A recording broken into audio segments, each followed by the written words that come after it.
O que é uma perícia judicial? Quem nomeia o perito? Quem paga? O que você pode fazer se isso aconteceu dentro do seu processo? Eu vou explicar isso agora.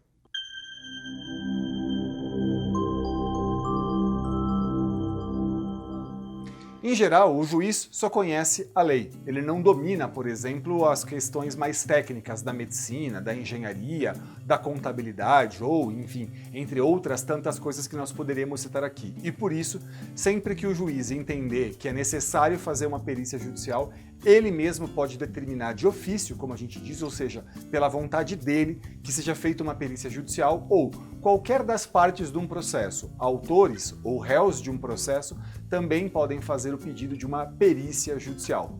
Quem nomeia o perito nesse caso? Bom, sempre quem nomeará o perito será o juiz.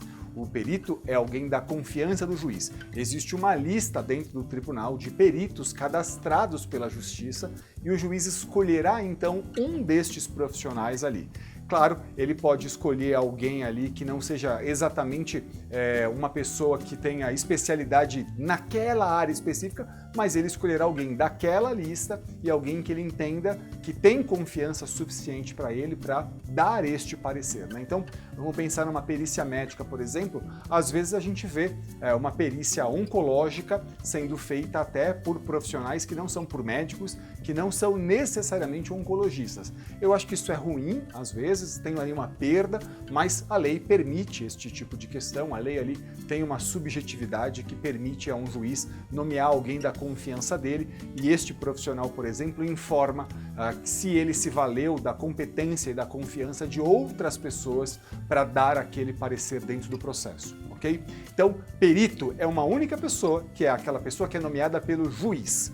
Cada uma das pessoas envolvidas no processo, autores ou réu, eles podem nomear os assistentes técnicos, ou seja, aquelas pessoas que vão amparar a pretensão do autor ou do réu, que vão acompanhar aquela perícia, que vão formular perguntas, que nós chamamos de quesitos. Ele vai então poder fazer perguntas ao perito, ele vai poder eventualmente concordar com o perito, impugnar o laudo do perito e ele vai poder discutir tecnicamente as questões da perícia em que a parte ou o juiz não tem conhecimento técnico suficiente. Então vamos pensar numa perícia de engenharia, né? O perito então é quem o juiz nomeou, mas cada uma das partes pode também nomear um engenheiro para acompanhar essa perícia, para formular perguntas, para rebater questões do laudo pericial. Bom, quem paga o perito? Ao bem da verdade, existe uma regra hoje no Código de Processo Civil em que ela diz o seguinte, que quando o juiz nomear, porque ele entendeu que ele quer uma perícia, ele divide o custo entre o autor e o réu,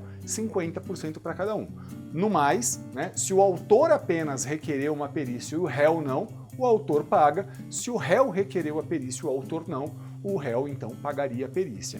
O custo de uma perícia judicial varia bastante, né? É impossível aqui dizer quanto custa uma perícia judicial, porque a gente está tratando aqui muito abstrato, muito genericamente, e não dá para dizer o quanto custa ali, porque depende muito do tema, do objeto, né? De quantas horas vão ser gastas para aquilo, qual é o grau de estudo que a pessoa precisará para elaborar um parecer, mas lembrem-se, perito judicial é um só, é aquela pessoa que o juiz nomeia, que é da confiança do juiz, e o perito não é uma pessoa de confiança ali das partes, né?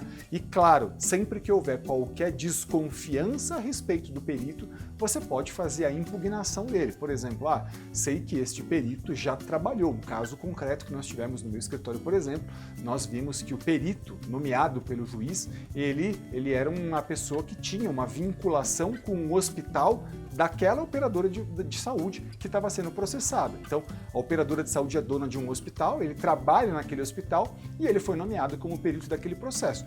Claro, isso é absolutamente nulo, você não pode, e uma das perguntas que você pode fazer de quesitos a um perito é justamente a quem ele presta serviços, se ele já prestou serviços direto ou indiretamente ao réu, do processo ou o autor do processo, para que você possa aí, eventualmente impugnar.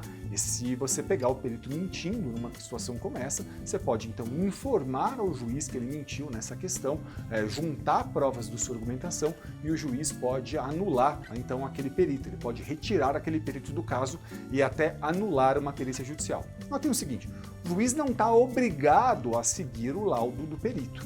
Ele pode divergir do laudo do perito, ele pode fazer o que ele bem entender, desde que ele fundamente, desde que ele explique por que ele resolveu ignorar um laudo do próprio perito que ele nomeou, ok?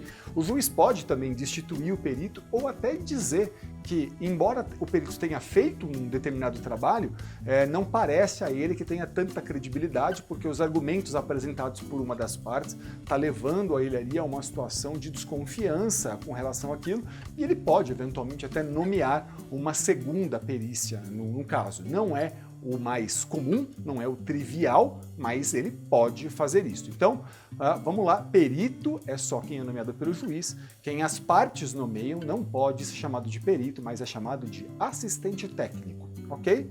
Eu espero ter ajudado vocês, acompanhe aqui o canal, a gente tem bastante informação a respeito desses temas. Boa sorte e até o próximo vídeo.